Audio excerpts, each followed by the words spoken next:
අර අතන ඉඩමක් විකිණීමට කියලා බෝඩ් එකක් දාලා තිබ්බා. මම තමයි මේ බෝඩ් එක දැම්මේ. කොහොමද වටිනාකම? 15කට වගේ තමයි.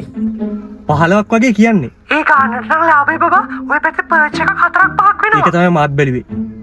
මේ අපිට පේමන්ට් ප්ලෑන් එකක් එහෙම තියනවද ඔයාගේ? අපිට බැංක් ලෝන් එකකට ගියත් ප්‍රශ්නයක් නැහැ නේ. Bank loan? හැමෝටම අමාරු කාලයක් නේ. කමක් නැහැ. ඉතින් මුලින් පොඩි ඇඩ්වාන්ස් එකක් දෙන්න ඉතුරු ටික කරගන්න පුළුවන්.